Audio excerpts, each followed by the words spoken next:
Isang linggo na naman pong napakabilis na lumipas, mga minamahal nating mga kaibigan, nagsusubscribe ng ating Solid Rock Ministry Lesson Quarterly.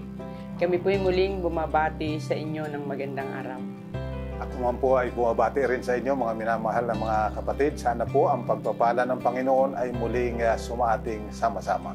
At kagaya po ng ating palagiang ginagawa, tayo po ay babanggit ng mga pangalan ng mga kaibigan natin, mga kapatid na palagi po nating nakakasama sa atin pong pag-aaral ng ating Lesson Quarterly. Pero bago po yan, gusto po naming magpasalamat ng espesyal sa Project 8 Seventh-day Adventist Church. Nandyan po kami nung nakaraang Sabado at kami po ay na-inspire sa aming nalaman na kayo po pala ay masugid na taga-subaybay ng ating Solid Rock Ministry Lesson Quarterly. At kami po ay natutuwa din sa inyo pong kasiglahan na ipinakita sa amin. Kaya pupunta po kami uli dyan ng November 4, mga kapatid. At sana po makasama namin kayo uli. Si Adrian Castillo at kanya pong pamilya, si Brother Adrian po ang elder ng church, si Ma'am Terry Denea, Jordan Hortaleza, Adin Placido, Evelyn Banoga. Sila po ang mga taga Project 8 Seventh-day Adventist Church. Si Ricky Roque ng Palau, Betty Tamara ng Palau Island, Leo Ibora, Edna Dakoykoy, Curimao, Ilocos Norte, Leopoldo Billones, Santa Maria Romblon, Leonardo Padriquela, Ron Corrales Jr. ng Caloocan Center, Amites Violet, Rico Garland, Rosana Elcano, Ricky Van Pruelda, Adia Almasco ng Pasig City, Aris Pop ng Bagong Silang, Caloocan City, Natalia De Jesus, Bersolito Da, Presi Lazo, Almar Elorde, Jesse Antonio, Lito Manuel ng Baligang Church, Judy Tablaso ng Prinsesa Palawan, si Glo, Linda Calanog, Helen Penamora ng Infanta Quezon, Jofred Falconitin, Barbara Gusom at Nixon Tolentino. Tayo po ngayon ay nasa pangatlong topic na ng ating Lesson Quarterly sa second part, ang panawagan ng Diyos sa pagmimisyon. Subalit kagaya po ng ating palagiang ginagawa, atin po munang muling aanyayahan ang pakikisama ng ating Panginoon sa pangunguna po ni Pastor Levi Perdon. Sige po, tayo ay manalangin. Ama po naming banal, sa oras pong ito, muli na naman kami lumalapit sa iyong banal na harapan. At muli po kami nagpapasalamat, nagpupuri at dinadakila ka sapagkat ikaw na aming Diyos at Ama ay patuloy na nagpapala sa bawat isa sa amin. Salamat po sa iyong mga pamamatnubay. Salamat po sa kalusugan, kalakasan na patuloy niyong ipinagkakaloob sa bawat isa sa amin. At higit sa lahat, Amang Banal, salamat po sa muling pagkakataon upang makabahagi sa iyong banal na gawain ng paghahayag ng katotohanan. Amang Banal, sa amin pong gagawing pag-aaral ngayong oras na ito, muli po nawa na kami ay pangunahan ng iyong banal na Espiritu. Linisin po ang aming puso't isipan, ihanda sa pag-unawa ng iyong banal na salita at sa pangunguna ng banal na Espiritu. At amin pong pakiusap, mga banal, patawarin din kami sa aming mga pagkukulang at pagkakasala upang kami po ay haharap sa iyo na karapat-dapat sapagkat pinaging dapat mo ang bawat isa sa amin. Amang Banal, amin pong pakiusap na ang karunungang makalangit ay muli nawang ibahagi sa amin at ang pananampalatayang nagbubuhat sa iyo, igawad sa amin upang aming tanggapin at sundin ang lahat ng mga aral na aming natututunan mula sa iyong banal na salita. O Amang Banal, akin pong idadalangin ang aming mga kapatid na ito na patuloy na sumusubaybay, nagsishare ng katotohanan ito sa kanilang iglesia at sa kanilang mga kaibigan. Patuloy mo po nawa silang pagpalain, sampu ng kanilang buong pamilya. Amang Banal, ang may mga karamdaman ay iyo po nawang pagalingin at ang mga may suliranin ay iyo po nawang patuloy na gabayan at pangunahan At ang mga nagdadalamhati ay patuloy na aliwin ang iyong banal na Espiritu upang walang maging anumang hadlang sa aming pong pag-aaral na ito. Ito po ang aming pakiusap at pinasasalamatan sa ngalan po ng aming Panginoong sa Jesus. Amen. Paminsan-minsan, tayo ay tatawagin ng Diyos na lumabas sa ating kinasanayang dako upang matupad ang kanyang misyon. Tulad sa Tore ng Babel, sila ay pinangalat ng Panginoon upang matupad ang kanyang panukala, ang kalatan, ang buong lupa. Si Abraham ay tinawagan ng Diyos upang lumabas mula sa kanyang lipi tungo sa isang dakong hindi niya alam. Ang mga alagad ay inutusang dalhin ang ebanghelyo sa buong lupa, subalit sila ay nanatili sa kanilang sariling dako hanggang dumating ang pag-uusig upang kanilang madala ang pabalita saan mang dako sila mapunta. Lahat ng ito'y upang matupad ang panukala ng Diyos. Narito po ang mga katanungan na ating pag-uusapan sa araw na ito. Number 1, sa karanasan sa Tore ng Babel, ano ang ating matututunang aral tungo sa pagtupad o paghadlang sa misyon ng Diyos? Pangalawa, papaano nagiging halimbawa ang pagkatawag ng Diyos kay Abram upang matupad ang kanyang misyon sa lupa? Number 3, ano naman ang ating matututunan sa karanasan ni Abraham bilang tinawagan ng Diyos para sa misyon? Pang-apat, papaano natin makikita ang malaking misyon na ibig ng Diyos na magampanan ng kanyang mga alagad? At pang-5, saan naman tayo itinuturo ni Kristo na dapat magpasimula ng ating misyon? Babalik po tayo sa ating unang katanungan. Sa karanasan sa Tore ng Babel, ano ang ating matututunang aral tungo sa pagtupad o paghadlang sa misyon ng Diyos? Sige po, ito ay isang napakagandang karanasan na dapat nating matutunan. So, pakibasa mo dyan sa Genesis 11:1 hanggang 9. Ano ba ang sinasabi tungkol sa pagtatayo ng Tore sa Babel? Noon ang buong lupa ay isa ang wika at magkakatulad ang salita. Sa kanilang paglalakbay sa silangan, nakatagpo sila ng isang kapanatagan sa lupain ng Shinar at sila'y tumira doon. At sinabi nila sa isa't isa, halika kayo, tayo'y gumawa ng mga tisa at ating lutuing mabuti, at ang kanilang bato ay tisa at alkitran ang kanilang semento. Sinabi nila, halikayo magtayo tayo ng isang lungsod at isang tore, na ang taluktok nito ay hanggang sa langit, at gumawa tayo ng pangalan para sa ating mga sarili, baka tayo'y magkawatak-watak sa ibabaw ng buong lupa. Bumaba ang Panginoon upang tingnan ang lungsod at ang tore na itinayo ng mga anak ng mga tao. At sinabi ng Panginoon, tingnan ninyo, sila'y iisang bayan at may iisang wika, at ito ay pasimula pa lamang ng kanilang gagawin, at ngayon walang makakapigil sa anumang kanilang binabalak gawain. Halikayo tayo bumaba at ating guluhin ang kanilang wika upang hindi nila maunawaan ang pananalita ng bawat isa. Kaya't ikinalat sila ng Panginoon mula roon sa ibabaw ng buong lupa at huminto sila sa pagtatayo ng lungsod. Kaya't ang pinangalan dito ay Babel, sapagkat doon ay ginulo ng Panginoon ang wika ng buong lupa, at mula roon ay kinalat sila ng Panginoon sa ibabaw ng buong lupa. So, makikita po natin na sila ay nakasumpong na magandang lupain doon sa Shinar. At sila ay nagpasya ng wika nila, sila ay magtatayo ng isang tore upang gumawa ng isang pangalan para sa kanila. Sa kanilang sarili. So, ibig sabihin, dito po, yung selfishness, yung pride, ito yung gawain o hadlang sa gawain na nais ng Panginoong ma-accomplish ng kanyang bayan.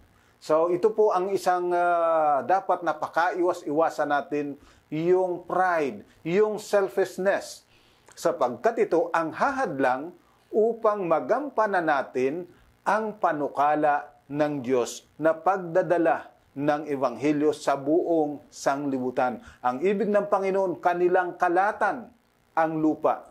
Subalit ayaw nila sapagkat maganda yung lupain na kanilang nasumpungan. At mula roon, sa kagandahan ng lugar na kanilang nasumpungan, ibig nilang gumawa ng pangalan sa kanilang sarili.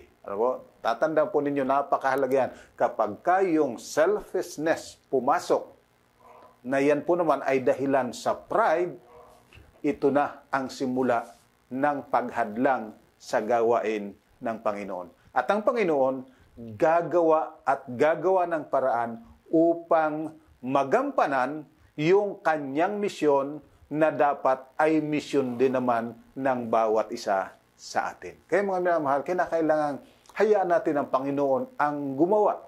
At kapag may panahon na ating hinahadlangan, ang Panginoon ang gagawa upang tayo ay makahayo at madala ang pabalita sa buong sanglibutan. Alam po ninyo kapag minsan nangyayari na tayo ay nagiging masaya at dahilan sa kasayahan natin ay gusto natin magpatayo ng mas malaking iglesia, mas malaking simbahan. Sapagkat ibig natin tayo'y sama-sama lang palagi para makilala tayo na tayo ay mga Seventh-day Adventist at andyan tayo ang ating presensya. Subalit, tatandaan po natin, ang ating misyon, hindi lang kung saan naroon tayo. Ang ating misyon, dalhin ang Ebanghelyo sa lahat ng dako na mayroong naninirahan na minamahal ng ating Panginoong Diyos. Okay po, at ngayon naman po sa pangalawang katanungan, papaano nagiging halimbawa ang pagkatawag ng Diyos kay Abraham upang matupad ang kanyang misyon sa lupa? Yan. Ayan po, ating titingnan dito sa Genesis 12:1 hanggang 3. Ano ang sinasabi? Sinabi ng Panginoon kay Abraham, umalis ka sa iyong lupain, sa iyong mga kamag-anak, sa bahay ng iyong ama at pumunta ka sa lupaing ituturo ko sa iyo. Gagawain kitang isang malaking bansa. Ikaw ay aking pagpapalain. Gagawin kong dakila ang iyong pangalan at ikaw ay magiging isang pagpapala. Pagpapalain ko ang magbibigay ng pagpapala sa iyo at susumpain ko ang mga susumpa sa iyo. At sa pamamagitan mo ang lahat ng angkan sa lupa ay pagpapalain. Ayan po. Muli na naman nabanggit. Yung lahat ng angkan sa lupa, lahat ng pamilya, ibig ng Panginoon mapagpala. Kaya ang sabi ng ating Panginoon kay Abraham, umalis ka sa iyong bayan. Umalis ka sa iyong pamilya. Humayo ka sa lugar na ituturo ko sa iyo. At doon kita pagpapalain. Upang ikaw ay maging pagpapala sa lahat ng bayan. Alam po ninyo, ito ang layunin ng Panginoon na ang lahat talaga ay mapagpala. Ang lahat ay makakilala na siya ang Diyos na nagmamahal, siya ang umiibig sa atin. Kaya mapansin po ninyo sa karanasan ni Jose, siya ay dinala sa Ehipto. Nung siya ipadala ron sa Ehipto ng kanyang mga kapatid bilang alipin. Subalit, hindi yun ang panukala ng Diyos, kaya ginamit niya si Jose para makilala na mayroong Diyos sa langit, Diyos ng Israel na makapangyarihan sa lahat. Si Daniel, siya ay nadalang bihag sa Babylonia.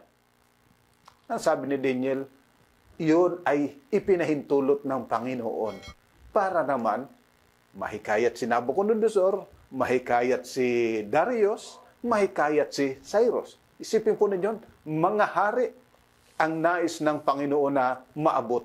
Kaya ang Panginoon wala pong pinipili, mayaman, mahirap, makapangyarihan, hindi.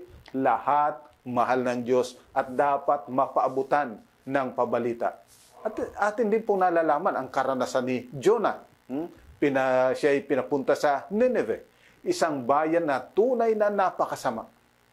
Subalit, bagamat napakasama ang kanilang mga ginagawa, mahal pa rin sila ng Diyos at ang ibig pa rin ng Diyos, sila'y mga ligtas. Kaya ang sabi ng Panginoon kay Jonah, humayo ka, pumunta ka sa Nineveh. So makita po ninyo, hindi lahat ng pagsugo ng Panginoon ay magaan. Medyo mahirap kapag kaminsan. Subalit pakatatandaan natin, saan man tayo mapunta, may isa tayong layunin. Ipahayag ang pag-ibig ng Diyos. Okay, salamat Pastor Perdon. At ngayon po naman sa pangtatlong katanungan, ano naman ang ating matututunan sa karanasan ni Abraham bilang tinawagan ng Diyos para sa misyon? Ayan, titingnan natin sa Genesis 12, talatang 10 hanggang sa Kapitulo 3, versikulo 1, unang talata. Napakahalaga po nito, atin pong pakinggang mabuti. Bagamat medyo mahaba ito. Nagkagutom sa lupain, kaya't bumaba si Abram sa Ehipto upang manirahan doon sapagkat mahigpit ang tagutom sa lupain. Nang siya'y malapit na sa Ehipto, sinabi niya kay Sarai na kanyang asawa, "Alam kong ikaw ay isang babaeng maganda sa paningin. At kapag nakita ka ng mga Ehipsyo ay kanilang sasabihin, ito'y kanyang asawa, at ako'y kanilang papatayin. Subalit hahayaan kanilang mabuhay. Sabihin mong ikaw ay aking kapatid upang ako'y mapabuti dahil sa iyo, at upang ang buhay ko'y makaligtas dahil sa iyo." Nang dumating si Abram sa Ehipto, nakita ng mga Ehipsyo na ang babae ay napakaganda. Nang makita siya ng mga pinuno ng Paraon, siya'y kanilang pinuri kay Paraon at dinala ang babae sa bahay ng Paraon. At pinagpakitaan niya ng magandang loob si Abram dahil kay Sara, at nagkaroon si Abram ng mga tupa, baka, lalaking asno, aliping lalaki at aliping babae, babaeng asno at mga kamelyo. Subalit pinahirapan ng Panginoon ang Paraon at ang kanyang sambahayan ng malubhang salot dahil kay Sarai na asawa ni Abram. Tinawag ng Paraon si Abram at sinabi, "Ano tong ginawa mo sa akin? Bakit hindi mo sinabi sa akin na siya'y iyong asawa? Bakit mo sinabing siya'y aking kapatid na ano pat siya'y aking kinuha upang maging asawa? Kaya't ngayon narito ang iyong asawa, siya'y kunin mo at umalis ka." At nagutos ang Paraon sa mga tao tungkol sa kanya at siya'y kanilang inihatid sa daan, ang kanyang asawa at ang lahat ng kanyang pag-aari. Umahon sa Negev mula sa Ehipto si Abram, ang kanyang asawa, dala ang lahat ng kanyang pag-aari at si Lot. Dalawang bagay po ang dapat nating pakatatandaan sa aral ng karanasang ito ni Abraham. Una, it is not always well. Nagkaroon ng malaking kagutom. Ibig sabihin, sa sugo sa atin ng Panginoon, hindi lahat ay parating magaan. Subalit, pakatatandaan, never allow selfishness para mangibabaw. Bakit? It will ruin the plan of God. Yung pakamakasarili, yung iniisip natin yung atin lang sarili, ay nakasisira sa panukala ng Diyos. Ang panukala ng Diyos, pagpalain ang lahat ng bansa sa pamamagitan ni Abraham. Anong nangyari? Salot. Di po ba? Salot yung dumating sa sambahayan ni Paraon. Bakit? Hindi nagtapat si Abraham ng katotohanan. Alam po ninyo, malimit nangyayari yan sa atin. Hindi tayo nagtatapat ng katotohanan to preserve ourselves. Kapag minsan, sa trabaho, ayaw natin pakilala na tayo ay Adventist. Bakit? Ay baka naman matanggal tayo sa trabaho. Sa halip na tayo ay maging pagpapala, doon sa ating pagtatrabahuhan, tayo ay nagiging isang sumpa. Kaya kapag may dumating na iba, sasabihin, bakit kasi ganon? So, isang sumpa ang dumarating. Bakit? Hindi tayo nagtatapat. Kaya kinakailangan, we should stand no matter what. Saan man tayo naroon, gaano man kahirap ang kalagayan, tayo'y tumindig at tayo'y manindigan sapagkat tayo ay sugo ng Diyos, kamanggagawa ng Diyos upang maghayag ng dakilang kapangyarihan ng ating Panginoong Diyos. Huwag na huwag po tayong magsisinungaling. Kapag minsan, para tayo ay manatili sa trabaho, para tayo ay matanggap ng ating mga kasamahan, kung sila ay umiinom ng alak, umiinom na rin ng alak. Kung sila ay pupunta sa kung anong mga kasiyahan, sama rin tayo. Pakikisama ika. Kasi, bakit? Because of our selfishness. May baka naman itsapuira ko o kung anong mangyari. So, parati tayo. Subalit pagtatandaan po, tayo ay tinawagan ng Diyos upang kanyang maging kamanggagawa. Saan mang dako tayo niya dalahin, kagaya kay Abraham. At ngayon naman po sa ating pang-apat na katanungan, papaano natin makikita ang malaking misyon na ibig ng Diyos na magampanan ng kanyang mga alagad? Yan. Tingnan po natin dyan sa mga gawa 8, 1 hanggang 4. Ano ang sinasabi? Nang araw na iyon, nagkaroon ng malawakang pag-uusig laban sa iglesia na nasa Jerusalem, at lahat ay nagkahiwa-hiwalay sa buong lupain ng Judea at Samaria, maliban sa mga apostol. Inilibing si Esteban ng mga taong masipag sa kabanalan, at sila'y tumangis ng malakas dahil sa kanya. Ngunit winawasak ni Saul ang iglesia sa pamamagitan ng pagpasok sa bahay-bahay. Kinakaladkad ang mga lalaki at babae at sila ipinapasok sa bilangguan. Ang mga nagkawatak-watak ay naglakbay na ipinangaral ang mga salita. Sila'y nananatili doon sa Jerusalem. Masaya na sila roon, matagumpay sila. Subalit nakaligtaan nila na ang layunin ng Panginoon, hindi lang sila sa Jerusalem. Sila ay pupunta sa Judea, pupunta sa Samaria, hanggang sa kaduluduluhan ng sanglibutan. Subalit, nanatili lang sila doon sa Jerusalem. Tingnan pa natin sa Kapitulo 10, talatang 9 hanggang 15, pagkatapos 28 at 29. Nang sumunod na araw, nang may oras na ika-6, samantalang sila'y naglalakbay at malapit na sa lungsod, si Pedro'y umakyat sa itaas ng bahay upang manalangin. Sila'y nagutom at nagnais kumain, subalit samantalang inihahanda nila ito, nawalan siya ng malay. At nakita niyang bumukas ang langit at may isang bagay na bumaba tulad ng isang malapad na kumot na ibinaba sa lupa na nakabitin sa 4 na sulok. Naroon ang lahat ng uri ng mga hayop na may 4 na paa, ang mga gumagapang sa lupa at ang mga ibon sa himpapawid. Dumating sa kanya ang isang tinig, tumindig ka Pedro, magkatay ka at kumain. Subalit sinabi ni Pedro, hindi maaari Panginoon sapagkat kailan may hindi ako kumain ng anumang bagay na marumi at karumaldumal. Muling dumating sa kanya ang tinig sa ikalawang pagkakataon, ang lilinis ng Diyos ay huwag mong ituring na marumi. Sinabi niya sa kanila, nalalaman ninyo na hindi pinahintulot sa isang Hudyo na makisama o lumapit sa isang banyaga. Ngunit ipinakita sa akin ng Diyos na huwag kong tawagin ng isang tao na marumi o karumaldumal. Kaya't nang ipasundo ako, sumama ako ng walang pagtutol. Ngayon, itinatanong ko kung bakit mo ako pinasundo. Ayan. So, maliwanag po nung una, sila ay nananatili lang sa Jerusalem.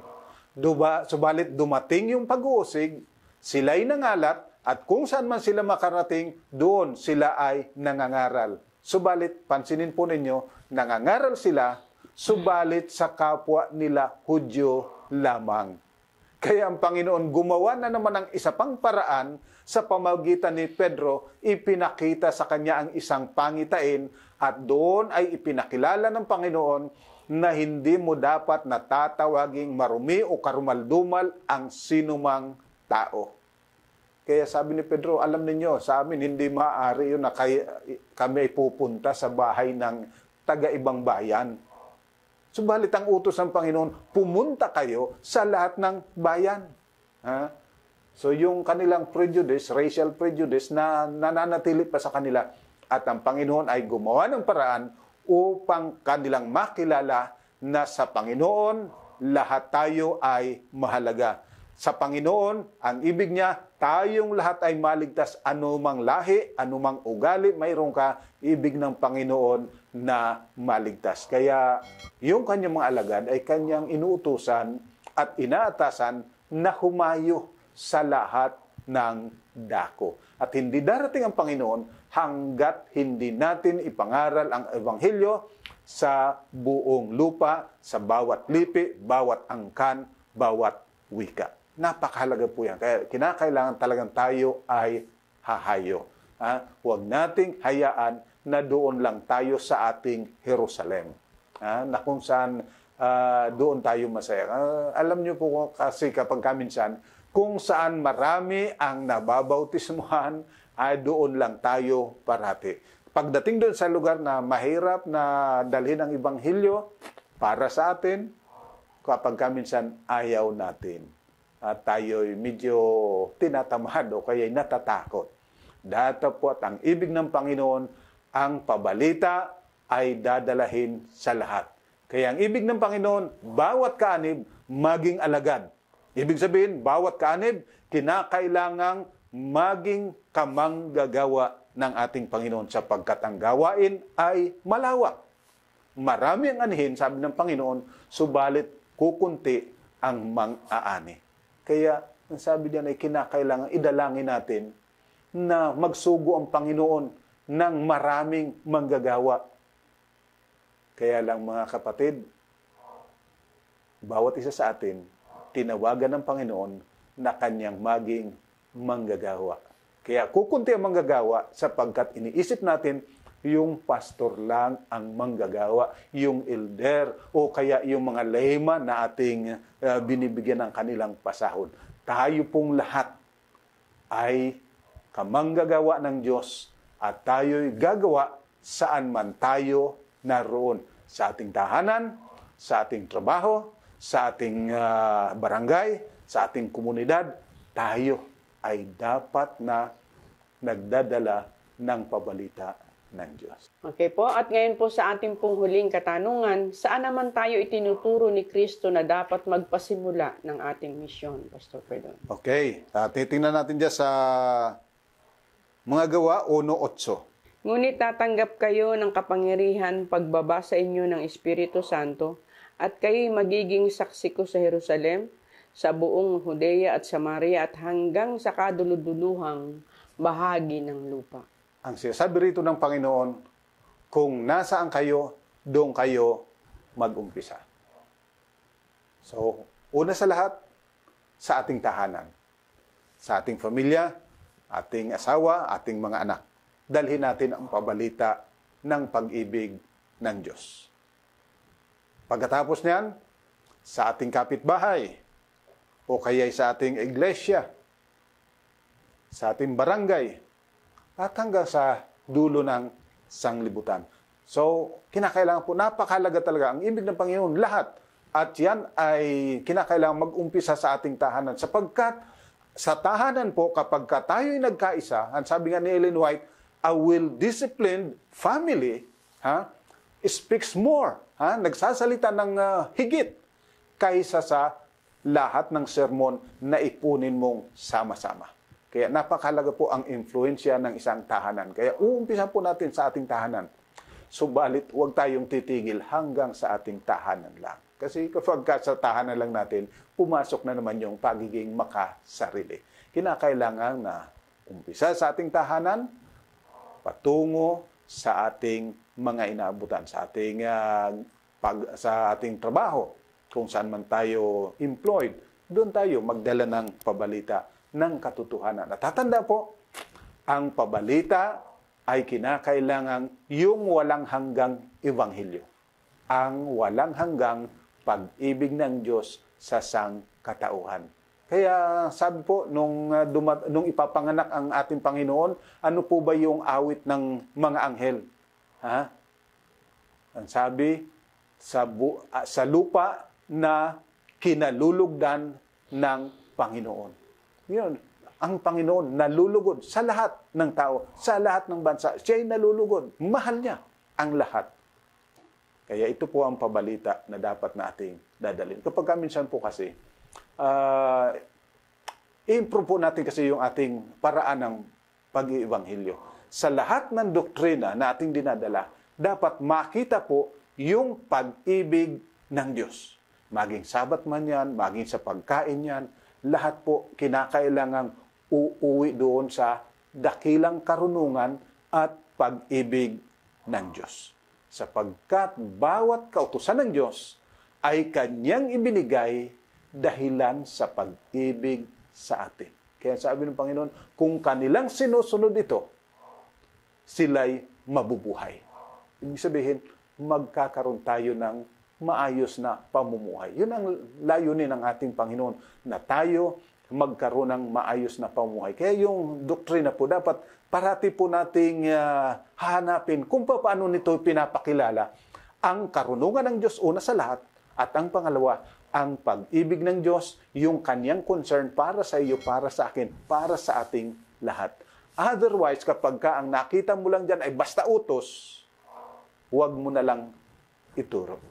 Kasi mabigat yun. Subalit kapag nakita mo na ang lahat ng ito ay dahilan sa pag-ibig ng Diyos, ang sabi ni Juan, hindi ito pabigat. Alam po ninyo kapag minsan sa atin pong paghahayo, para bagang ang bigat pala, ang hirap pala dyan sa inyo. Ano?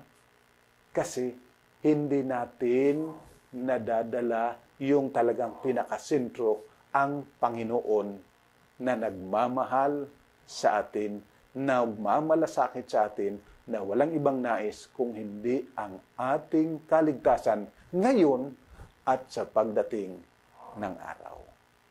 Ito po ang summary nito. Number 1, ang pagkamakasarili hadlang sa pagtupad ng ating misyon, kaya't ito ay wawasakin ng Diyos. Pangalawa, tayo ay pinagpapala upang makapagdala ng pagpapala sa lahat, at si Kristo ang pinakamalaking pagpapala. Pangatlo, sa pagtupad sa ating misyon, hindi ang lahat ay smooth sailing. Subalit huwag hayaang sirain ng pagkamakasarili ang misyon ng Diyos na pinagkatiwala sa atin. Pangapat, ang Diyos laging gumagawa upang matupad ang kanyang misyon sa atin at sa pamamagitan natin. At panglima, mula sa tahanan, tayo ay maging misyonero, ipakilala si Kristo ng tanging pag-asa sa pakikipagkasundo sa Diyos. So mga minamahal, sana po ay muling nakatulong ang ating pag-aaral na ito. At huwag pong kaligtaan na parati po nating i-like, i-subscribe at i-share ang ating pong pinag-aaralan ito. Tayo po ay sama-samang manalangin. Ama po naming banal, sa oras pong ito, muli na naman kaming lumalapit sa iyo na nagpapasalamat. Dinadakila ka sapagkat ikaw na aming Diyos ay Diyos ng pag-ibig. At palibhasang ikaw ay Diyos ng pag-ibig, kami ay iyong inatasan na dalahin at ipabalita ang pag-ibig niyan sa sangkatauhan. O Amang Banal, tulungan nawa kami ng Banal Espiritu na makita sa aming sariling mga buhay ang katunayan na ikaw ay nagmamahal, na hindi kami matitinag ng anupaman sapagkat ang pagtatagumpay iyong ipagkakaloob sa lahat nagtitiwala sa iyo at laang dalahin ang iyong pabalita ng kaligtasan, pabalita ng pag-ibig.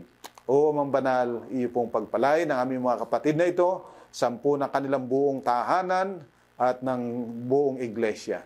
Ang pagpapala po nawa ng kalangitan ay madama ng bawat isa sa amin at aming maranasan ang pag-iingat ng iyong piling banal na anghel. Salamat po, purihin ang iyong pangalan at ang pangalan ng aming Panginoong Jesus. Amen. So mga minamahal, muli po ay maraming salamat. Hanggang sa susunod po, tayo ay magsama-samang mag-aral ng salita ng ating Panginoon.